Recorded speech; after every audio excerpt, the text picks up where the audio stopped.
এবং সবচেয়ে বেশি খুবই মানে অ্যাডমিশন পরীক্ষাগুলোতে যেটা সেটা হচ্ছে যে কার্তেশীয় থেকে পোলারে স্থানান্তর, পোলার থেকে কার্তেশীয় স্থানান্তর আবেদন করতে পারছি, অর্থাৎ আমি ভর্তি পরীক্ষায় বসতে পারবো, মানে আমি ভর্তি পরীক্ষার একটা জায়গাও দখল করতে পারবো। আসসালামু আলাইকুম প্রিয় ভাই বোনেরা, প্রিয় শিক্ষার্থীরা, কেমন আছো তোমরা সবাই? আশা করি বেশ ভালোই আছো। তোমরা জানো যে আগামীতে কিন্তু পাবলিকান হওয়ার শুধুমাত্র একটা সুযোগ বাকি আছে, সেটা হচ্ছে কৃষিগুচ্ছ ভর্তি পরীক্ষা। তো আমি এই কৃষিগুচ্ছ নিয়ে বিগত তোমাদের বেশ কয়েকটা ভিডিও দিছি শুধুমাত্র জিপিএ স্কোর এবং জিপিএ গ্রেড কোনটা কোথায় লাগে এই বিষয় সম্পর্কে ক্লিয়ার করার জন্য, এবং সেই সাথে তোমাদের হচ্ছে জিপিএ স্কোরটা কিভাবে কাউন্ট করা হয় এই সকল বিষয় নিয়ে এর আগের ভিডিওগুলোতে বলেছি। কিন্তু এই বিষয়টা নিয়ে 2-3টা ভিডিও করার ফলেও অনেকে কমেন্ট বক্সে এই প্রশ্নটা জিজ্ঞেস করে, ভাইয়া আমার জিপিএ গ্রেড দাও, তাহলে আমার হচ্ছে যে ভর্তি পরীক্ষায় কত মার্কস কাটা যাবে। তো আমি আসলে কমেন্ট সেকশন দিয়েও তোমাদের হয়তো বুঝাতে ব্যর্থ হয়েছি, এজন্য ভাবলাম যে সম্পূর্ণ নতুনভাবে হয়তো আরেকবার তোমাদের একবার বোঝানোর চেষ্টা করি। এবং অনেকের কাঙ্ক্ষিত যে প্রশ্নটা, বিশেষ করে যারা আসলে মেডিকেল অ্যাডমিশন নিয়েছিলাম, ভাই আসলে যে কৃষিগুচ্ছ ম্যাথ ছাড়া আসলে চান্স পাওয়া সম্ভব কিনা, তো এই সকল বিষয় নিয়ে বিস্তারিত কথাবার্তা বলবো আর কি।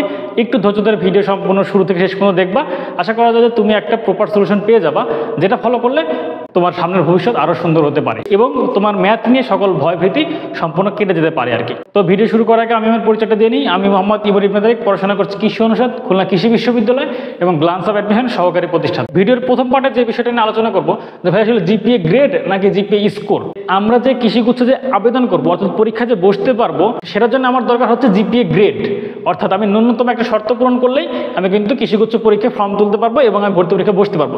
সেটা কি? সেটা হচ্ছে তোমার এসএসসি এবং এইচএসসিতে প্রত্যেকটাতে ইন্ডিভিজুয়াল 4 পয়েন্ট করে থাকতে হবে এবং এই দুইটার যোগফল হচ্ছে 8.5 থাকতে হবে। তুমি মনে রাখবে যে কৃষিগুচ্ছ 4 সাবজেক্টকে সবসময় বাদ দিয়েই সকল কাজ করা হয় আর কি। আর এছাড়া যদি এখন কারোর ভিতরে কনফিউশন থাকে যে ভাই আসলে এই 4 সাবজেক্ট ছাড়া জিপিএ গ্রেডটা হিসাব করবো কিভাবে, এটা নিয়ে আমার কিন্তু বিস্তারিত একটা ভিডিও করা আছে, এই ভিডিও শেষে এবং ডেসক্রিপশন বক্সে সেটা লিঙ্ক দিয়ে দেবো, একটু কষ্ট করে দেখে নিও আর কি। তুমিও জানতে পারবো তোমার 4 সাবজেক্ট ছাড়া আসলে জিপিএ গ্রেডটা কেমন হবে আর কি। তো এই যে জিপিএ গ্রেডের যে বিষয়টা, সেটা কিন্তু শুধুমাত্র আবেদনের জন্য। আর এখন যেহেতু কৃষিগুচ্ছ বর্তমানে আবেদন রানিং আছে, তো সহজ একটা হিসাব, তোমরা ওয়েবসাইটে যাবা, তোমাদের এইচএসসির রোল রেজিস্ট্রেশন বা যে সকল তথ্য চাই সেগুলো দিয়ে তুমি ফর্ম ফিল আপ করার চেষ্টা করবা। যদি তোমার ফর্ম ফিল আপ হয়ে যায়, তার মানে কি ভর্তির জন্য ন্যূনতম যে ক্রাইটেরিয়াগুলো আছে, শর্তগুলো আছে, সেটা তোমার দ্বারা অবশ্যই পূরণ হয়। আর যদি আবেদন না হয় তাহলে বুঝবো যে তোমার এই রিকোয়ারমেন্টের ভিতরে কোথাও না কোথাও একটা সমস্যা আছে আর কি। তো এইটা হচ্ছে তোমার জিপিএ গ্রেডের হিসাব। এখন কথা হচ্ছে ভাই আসলে জিপিএ স্কোর মানে আমার পরীক্ষায় কত মার্ক কাটা যাবে, এইটা হিসাব করবো কিভাবে, এর আগেও আমি ভিডিওতে বলছি, তো এবার একটু দেখে নাও মেরিটটা হিসাব করা হয় কিভাবে।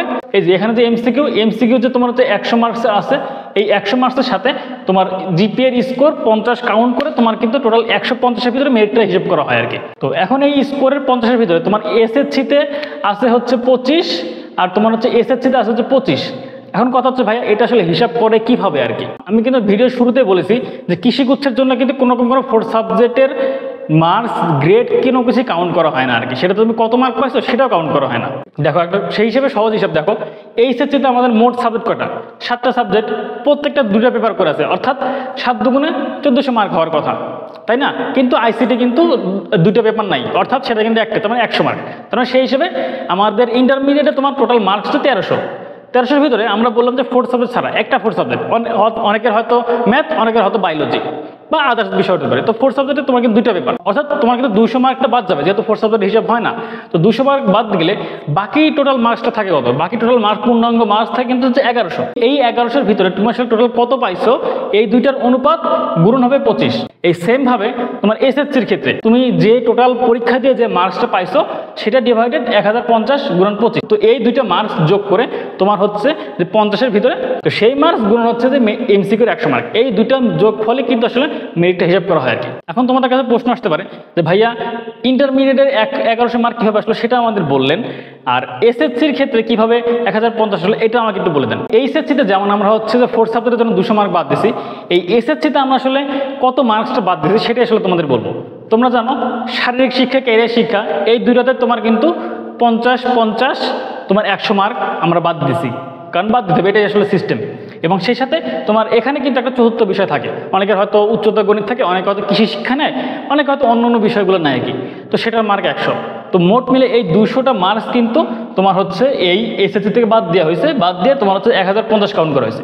এখন অনেকের ভিতরে এই কোশ্চেন আসবে যে ভাইয়া আমি তো এইচএসসি পরীক্ষা দিছি, আমার তো এইচএসসি মার্কস নাই, বা আমি এইচএসসি দিচ্ছি, আমার তো এইচএসসি মার্কস নাই, তাহলে আমি কিভাবে জানবো?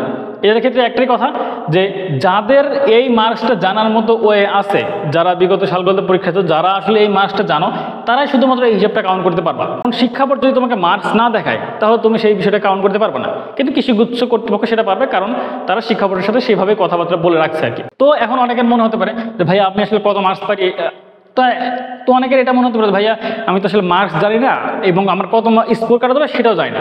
তবে তোমাদের এটুকু বলে রাখি যে কত মার্কস কাটা যাক না কাটা যাক এই সকল বিষয় মাথায় নিও না। তোমার কাছে এই টেন্ডেন্সি রাখতে হবে যে আমি আবেদন করতে পারছি, অর্থাৎ আমি ভর্তি পরীক্ষায় বসতে পারবো, মানে আমি ভর্তি পরীক্ষার একটা জায়গাও দখল করতে পারবো। এই ধ্যান ধারণা থেকে সবার মধ্যে পড়াশোনা শুরু করো। যে কয়েক মার্ক শর্ট থাকবে ইনশাল্লাহ তোমার এই এমসিকিউ এর বেশি পাওয়ার মাধ্যমে সেই মার্কসটা অবশ্যই পূরণ হয়ে যাবে আর কি। তো আশা করা যায় যে এতক্ষণ ভিডিও দেখে তোমাদের এই বিষয়টা ক্লিয়ার হয়েছে যে আসলে জিপিএ গ্রেড বা জিপিএ স্কোর আসলে কোনটা কি।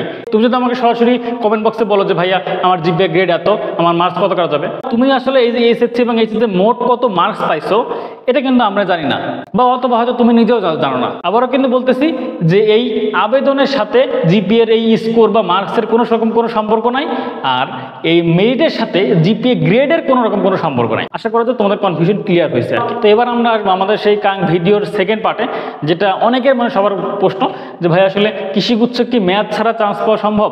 অনেকে হয়তো মেডিকেল প্রিপারেশনটা নিছো, অনেকদিন ধরে ম্যাথ করা হয় নাই, বা অনেকে আসলে স্বভাবতই ম্যাথ ভয় পায়, এই কারণে ম্যাথের প্রতি সেভাবে প্রিপারেশন থাকে না আর কি। কিন্তু কৃষিগুচ্ছ তো তোমাকে ম্যাথ অ্যান্সার করতেই হবে, তাই না? এইটা নিয়ে আসলে সবার প্রশ্ন থাকে যে ভাই আসলে আমি যদি ম্যাথ সম্পূর্ণ স্কিপ করি তাহলে চান্স পাওয়া সম্ভব কিনা। প্রথম উত্তর হচ্ছে যে যেহেতু কৃষিগুচ্ছে যে সাবজেক্টগুলোতে পরীক্ষা হবে সেই সাবজেক্টগুলোতে তোমার আলাদা আলাদা পাস নাই, তাই তুমি যদি এই ম্যাথ পুরোটা স্কিপ করো তাহলে তোমার কোনো সমস্যা নাই। এখন কথা হচ্ছে যে ম্যাথে তোমার মার্কসটা কিন্তু হচ্ছে 20 মার্ক, টোটাল 100 মার্ক হবে পরীক্ষা। এখন বাকি যে 80 মার্ক থাকবে, তুমি কি এটা ইনশিওর করতে পারবে যে এই 80-র ভিতরে তুমি 70+, 65+ পাবা? তুমি যদি এটা ইনশিওর করতে পারো একটা না একটা জায়গায় তোমার চান্স হবে। তোমার কিন্তু জিপিএ মার্কসটাও কিন্তু অনেক সময় অন্যদের থেকে কমে যেতে পারে। ম্যাথ নিয়ে কিন্তু আসলে এতটা রিস্ক নেওয়া উচিত না কারণ তোমরা জানো যে দিন যত যাচ্ছে ভর্তি পরীক্ষার্থীর সংখ্যা বাড়তেছে, প্রতিযোগিতা কিন্তু তত বাড়তেছে আর কি। তো যেহেতু তুমি ম্যাথ সম্পূর্ণ স্কিপ করতে চাচ্ছ, বাদ বাকি যে 80 মার্কের ভিতরে তোমার কিন্তু যে কোনো একটা সাবজেক্টে খারাপ হয়ে যেতে পারে। ধরলাম যে ফিজিক্সে তোমার কিন্তু তুলনামূলক খারাপ হয়ে গেল, তো তখন কিন্তু তোমার মার্কসটা যদি কমে আসে তখন কিন্তু তোমার চান্স পাওয়ার হারটাও কমে যাবে, তাই না? তাই আসলে যে ম্যাথ সম্পূর্ণ স্কিপ করার পক্ষে এই সময় এসে আমি কখনোই তোমাকে সাজেস্ট করবো না। ম্যাথ সম্পূর্ণ স্কিপ করে 0 পাওয়ার থেকে 5-6 মার্ক আগায় যাওয়া, এটা কিন্তু অনেক বড় একটা বেনিফিট দিবে তোমাকে।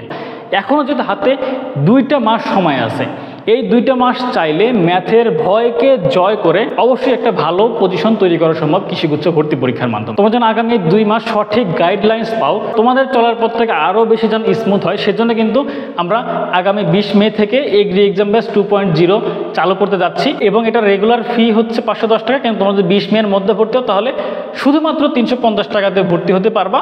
ভর্তি হতে এখানে যে 2টা নাম্বার আছে, এই 2টা নাম্বার নগদ, বিকাশ অথবা রকেট যে কোনো মাধ্যমে ক্যাশ ইন করে এই 2টার যে কোনো একটা নাম্বার হোয়াটসঅ্যাপে তুমি নক দিবা, বাদ বাকি আমরা করে নেব। আমরা এটা বিশ্বাস করি, আমরা যে ব্যাখ্যা সহ সলভশিট দিব, এইটা তুমি যদি আসলে ভালোভাবে পড়াশোনা করো, আশা করা যায় তুমি ভর্তি পরীক্ষায় কখনো পিছপা হবে না। এছাড়া এক্সাম ব্যাচ সম্পর্কে বিস্তারিত জানার জন্য এই 2টা নাম্বারে তুমি নক দিও, তখন তোমাকে বিস্তারিত সকল কিছু বলা হবে। দিন শেষে ওটাই বলবো যে তুমি ম্যাথ সম্পূর্ণ স্কিপ না করে এখন থেকে যে নির্দেশনাগুলো দেওয়া হচ্ছে সেই নির্দেশনা অনুযায়ী ছোটোখাটো করে ম্যাথগুলো প্র্যাকটিস করার চেষ্টা করো।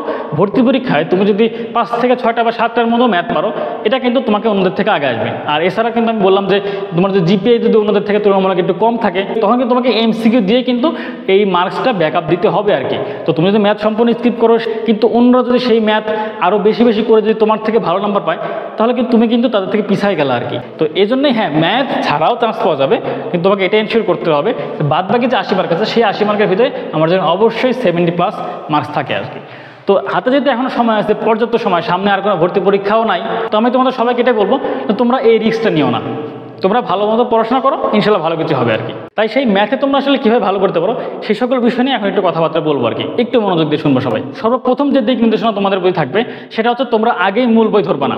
মূল বই অনেক অঙ্ক থাকে, তুমি এমনিতে তুমি অঙ্কে দুর্বল, তো শুরুতে তুমি যদি মূল বই ধরো তুমি আরও ভয় পেয়ে যাবা যে এত কঠিন অঙ্ক আমি আসলে কীভাবে করবো। তুমি আসলে মেনলি প্রশ্ন ব্যাংক পড়া শুরু করো আর কি। কৃষিগুচ্ছ প্রশ্ন ব্যাংক, ভার্সিটি ক প্রশ্ন ব্যাংক, এই সকল প্রশ্ন ব্যাংক তুমি আসলে পড়বা, সেইখানে যে ম্যাথগুলো দিছে সেই ম্যাথগুলো তুমি করবা। আর তোমাদের সাবধান করে দিই, শুরুতেই তোমরা আসলে শর্টকাট ফলো করবা না আর কি। তুমি চেষ্টা করবা একটা অঙ্ক যতই বড় হোক না কেন, সেই অঙ্কটা যদি অ্যাডমিশন এসে থাকে তুমি নিজে হাতে সেটা করার, হয় প্রথমে দেখে করো তারপর না দেখে করো। এইরকমভাবে তোমার যদি একটা অঙ্কের সম্পূর্ণ প্রসিডিউর জানা থাকে, তাহলে পরবর্তী দেখবা যে তুমি নিজেই গাইড বইয়ের চেয়ে শর্টকাটে তুমি অঙ্ক করতে পারতেছো, খুব কম সময় অঙ্ক করতে পারতেছো, এবং সেই বিষয়টা তোমার মনে থাকবে মাথার ভিতরে। ফলশ্রুতিতে পরীক্ষার প্রশ্ন যদি ওই আঙ্গিকের অন্যরকম ম্যাথ দেয়, তুমি কিন্তু শর্টকাটের মেইন মেথডটা জানো, তখন কিন্তু তুমি সেটা উত্তর করে আসতে পারবা। কিন্তু তুমি যদি শুরুতেই শর্টকাট নিয়ে বসো, শর্টকাটগুলো যদি মুখস্থ করো, একটু এদিক সেদিক চেঞ্জ করলেই তুমি কিন্তু শর্টকাট ভুলে যাবা, এবং ফলশ্রুতিতে তুমি কিন্তু মানে দেখবা যে এই কোশ্চেনটা আমি পারি, কিন্তু এই কোশ্চেনটা তুমি আসলে উত্তর করতে পারতেছো না। আলটিমেটলি দিন শেষে ক্ষতিটা কিন্তু তোমারই হবে। এর পরবর্তীতে তুমি যে কাজটা করবে সেটা হচ্ছে যে যত দ্রুত সম্ভব, মানে এই যে ম্যাথগুলো আছে সেটা তুমি দ্রুত সময় ক্যালকুলেশন করার জন্য বারবার প্র্যাকটিস করবে। এরকম চেষ্টা করবে যে প্রথম 10 মিনিটে 15টা ম্যাথ সলভ করার, তারপরে 10 মিনিটে তোমার মনে করো আরও বেশি সলভ করার। এটা তোমার যে কোনো অধ্যায় করার সময় হতে পারে। তুমি ধরো ম্যাট্রিক্স শুরু করলা, ম্যাট্রিক্সে তুমি চেষ্টা করবা যে বিগত সালের যে প্রশ্নগুলো আসছে, বিগত কৃষিগুচ্ছ, বিগত ভার্সিটি ক, বিভিন্ন বিশ্ববিদ্যালয়ের যে প্রশ্নগুলো আছে সেটা খুবই দ্রুত সলভ করার জন্য আর কি। এই তুমি প্রত্যেক দিনই এটা প্র্যাকটিস করবা। তোমার এই ছোটো ছোটো প্র্যাকটিস যে তোমাকে পরবর্তীতে কী পরিমাণ কাজে দিবে, এটা তুমি আসলে নিজেও বুঝতে পারবা না। 60 মিনিট এবং প্রশ্ন কিন্তু 100টা, অর্থাৎ তোমার প্রত্যেকটা প্রশ্ন অ্যান্সার করার জন্য তুমি টাইম পাবা মাত্র 36 সেকেন্ড। অর্থাৎ এই 36 সেকেন্ডের ভিতরে তোমার কিন্তু ম্যাথগুলো কমপ্লিট করতে হবে। তো এই জন্য কিন্তু অনেক দ্রুত বেশি প্র্যাকটিস করতে হবে, তাই না? তো যে কোনো অধ্যায় তুমি শুরু করো না কেন, তুমি চেষ্টা করবে যত দ্রুত আসলে ম্যাথ করা পসিবল হয়, নির্ভুল হবে, ঠিক আছে? আরেকটা যে বিষয়টা যেটা আসলে অনেকে ইগনোর করে, সেটা হচ্ছে যে চেষ্টা করবে যে ক্যালকুলেটর ছাড়া ম্যাথ করার। কারণ কিছু যেহেতু তোমার ক্যালকুলেটর অ্যালাউ নেই, সেই ম্যাথগুলো তোমাকে কিন্তু টেকনিক অবলম্বন করে ক্যালকুলেটর ছাড়াই করার একটা অভ্যাস করতে হবে আর কি। আচ্ছা, অনেক এরকম মনে হয় আচ্ছা এই ম্যাথটা পারি, ঠিক আছে তাহলে পরেরটা দেখি। এই ভুলটা কখনোই করবে না, একটু নিজে হাতে প্র্যাকটিস করো, বুঝতে পারছো? দেখবা যে এই সকল বিষয়গুলো তোমার ভবিষ্যতে অনেক বেশি কাজে দেবে। আজকের ভিডিওতে আমরা মেইনলি গণিত প্রথম পত্রের প্রথম 3টা অধ্যায় সম্পর্কে কী বিষয়গুলো পড়তে হবে এই বিষয়গুলো একটু জানিয়ে দিব আর কি। চলো তাহলে একটু শুরু করা যাক। প্রথমে আছে কি ম্যাট্রিক্স ও নির্ণায়ক। ম্যাট্রিক্স ও নির্ণায়কে তোমার যে বিপরীত ম্যাট্রিক্স যে টপিকটা আছে এই বিষয়টা খুব ভালোভাবে পড়বা আর কি। এবং সেই সাথে বিপরীত ম্যাট্রিক্সের সাথে যে বিভিন্ন 2 গুণ করে বা বিভিন্ন সংখ্যা গুণ করে কত হয়, এই সকল বিষয়গুলো খুব ভালোভাবে দেখতে হবে। এবং সেই সাথে ম্যাট্রিক্সের যোগ বিয়োগ এবং ম্যাট্রিক্সের গুণটা বিশেষ করে ইম্পর্টেন্ট, গুণটা অনেক বেশি ইম্পর্টেন্ট। এবং ম্যাট্রিক্সের যে ক্রম পরিবর্তন করে 2/3, 3/2 এই ক্রম যেগুলো আছে, যেগুলো ইজিলি মানে মুখেই করা যায়, সেটা কিন্তু অবশ্যই ভালো করে দেখবা। এবং তারপর আছে যে নির্ণায়কের মান নির্ণয়, এটা অনেক বেশি গুরুত্বপূর্ণ। এই নির্ণায়কের মান নির্ণয়ের ভিতরে এই যে সহগুণক যে আইটেমটা আছে এটা আরও বেশি ভালো করে পড়বা। এছাড়াও ম্যাট্রিক্সের যে বিভিন্ন সংজ্ঞা আছে, তারপর বিভিন্ন যে শর্ত আছে, তারপর বিভিন্ন যে সমতা আছে, এই সকল বিষয়গুলো খুবই ভালোভাবে পড়বা আর কি। এগুলা সারা জীবনে গুরুত্বপূর্ণ এবং সামনেও ইনশাল্লাহ এখান থেকে প্রশ্ন আসবে আর কি। এবং তারপরের অধ্যায় সেটা সরলরেখা। সরলরেখাও তুমি এখান থেকে পড়বা যে বিভিন্ন শর্তে আসলে সরলরেখার যে সমীকরণটা হয় সেই সমীকরণ পড়বা। তারপর হচ্ছে এই সমীকরণ থেকে সরলরেখার যে মানটা, এই মানটা কীভাবে নির্ণয় করতে হয় সেই বিষয়গুলো পড়বা। এবং সেই সাথে সরলরেখার যে ঢাল, সরলরেখার লম্ব দূরত্ব, সরলরেখার যে ক্ষেত্রফলগুলো আছে, এই সকল বিষয়গুলো অনেক গুরুত্বপূর্ণ, মনোযোগ করতে হবে। এবং সবচেয়ে বেশি খুবই মানে অ্যাডমিশন পরীক্ষাগুলোতে যেটা, সেটা হচ্ছে যে কার্তেশীয় থেকে পোলার স্থানান্তর, পোলার থেকে কার্তেশীয় স্থানান্তর কনভার্ট করা, এই সকল বিষয়গুলো কিন্তু তোমাকে খুব ভালোভাবে আয়ত্ত করতে হবে। এবং সেই সাথে এই কার্তেশীয় পোলার এটার যে ইকুয়েশনটা, এটাও কিন্তু তোমাকে ভালো করতে হবে। এবং সেই সাথে তোমার হচ্ছে যে ভর কেন্দ্র, অন্তর্বিভক্তি, তারপর হচ্ছে এদের মধ্যবর্তী কোণ এবং প্রতিবিম্ব, তারপর লম্ব রেখার জন্য যে বিন্দুর যে অবস্থান, এই সকল বিষয় কিন্তু সরলরেখার জন্য একদম হট টপিক, এগুলো কিন্তু অবশ্যই পড়তে হবে। এবার বৃত্ত অধ্যায়। বৃত্ত অধ্যায় থেকে আমাদের কী কী পড়তে হবে সেটা হচ্ছে যে এই যে অক্ষদ্বয় স্পর্শ করে কোন কোন শর্তে, তারপর হচ্ছে যে এই যে একটা সরলরেখা যে কী কী শর্তে স্পর্শক হবে এই সকল বিষয়গুলো, তারপর হচ্ছে যে বৃত্তের কেন্দ্র নির্ণয় করো, ব্যাসার্ধ নির্ণয় করো, বিন্দুর অবস্থান, এটা এই বিষয়গুলো ছোটো ছোটো জিনিসগুলো কিন্তু খুব ভালোভাবে আয়ত্ত করতে হবে আর কি। এবং সেই সাথে বৃত্তের সমীকরণটা কি, কোন সমীকরণে কোন মান দেওয়া আছে, এবং হচ্ছে জ্যা রিলেটেড যে ম্যাথগুলো আছে এই বিষয়গুলো কিন্তু তোমাকে অনেক ভালোভাবে ঝালাই করতে হবে আর কি। তো আজকে দেখাই দিলাম যে কোন বিষয়গুলো কীভাবে পড়তে হবে। এই সকল বিষয় নিয়ে আগামীতে আরও ভিডিও আসবে ইনশাল্লাহ। এবং এতক্ষণ ধরে আমার ভিডিও দেখার জন্য তোমাদের সবাইকে ধন্যবাদ জানাই। এবং আজ যেহেতু 14 তারিখ, আগামী 20 মে থেকে কিন্তু হাতে এখনও টানা 2টা মাস সময় আছে। এই সময়ের ভিতর চাইলেই কিন্তু তোমরা তোমাদের ভাগ্য শক্ত করতে পারবা, পায়ের নিচের একটা ভিত শক্ত করতে পারবা, নিজেকে একজন পাবলিক বিশ্ববিদ্যালয়ের ছাত্র হিসেবে পড়াশোনা করতে পারবা। একজন পাবলিক বিশ্ববিদ্যালয়ের স্টুডেন্ট হওয়ার পরে তুমি তোমার জীবনে চলাফেরার যে স্বাধীনতাটা পাবা, সেটা আসলে কখনো কোনোভাবে তুলনা হবে না। পাবলিকে চান্স পেলাম মানে আমার জীবন ধন্য, পাবলিকে শুধু চিল আর চিল, আর প্রায় পাবলিক বিশ্ববিদ্যালয় পড়া লাগে না, পাবলিক বিশ্ববিদ্যালয় অমুক তমুক অনেক ফ্যান্টাসিমূলক কথাবার্তা শোনো আর কি।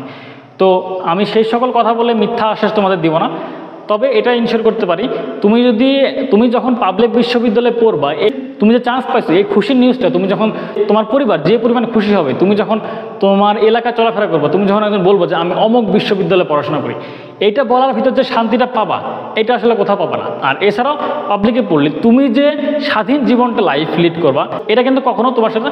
তো আমি চাই যে সবারই মনের আশা পূরণ হোক, সবাই তাদের পরিশ্রম অনুযায়ী ফলাফল পাক, এবং তোমাদের সকলের জন্য রয়েছে শুভকামনা।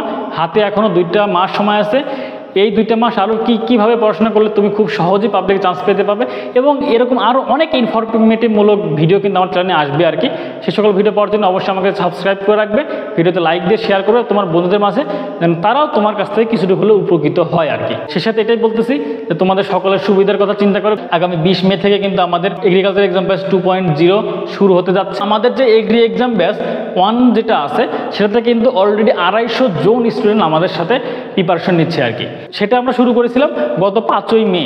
তো যেহেতু 15টা দিন হয়ে গেছে, অনেকেই আসলে নতুন ব্যাচের জন্য রিকোয়েস্ট করতেছিল, তো সেই কারণে তোমাদের সবার সুবিধার জন্য আসলে আগামী 20 মে থেকে শুরু হচ্ছে। তাই এখনও তুমি তোমার সিট তাড়াতাড়ি বুক করার জন্য এই 2 নাম্বারে একটু যোগাযোগ করো। আমার মনে হয় যে তুমি অলরেডি যদি কোনো কোচিংয়ে ভর্তি হয়েও থাকো, তারপর আমাদের এটাতে ভর্তি হও শুধুমাত্র প্র্যাকটিস করার জন্য, নিজের চর্চা করার জন্য। আমরা সম্পূর্ণ একদম কৃষিগুচ্ছ ভর্তি পরীক্ষার স্ট্যান্ডার্ডের যে প্রশ্ন থাকে সেভাবে প্রত্যেকটা দিন পরীক্ষা নিব, এবং এই যে 20 মে থেকে শুরু হবে আগামী কৃষিগুচ্ছ ভর্তি পরীক্ষা চলার আগ পর্যন্ত প্রত্যেকটা দিন তোমার এক্সাম থাকবে। সর্বোচ্চ ঈদের জন্য 3 থেকে 4 দিন বন্ধ থাকতে পারে আর কি।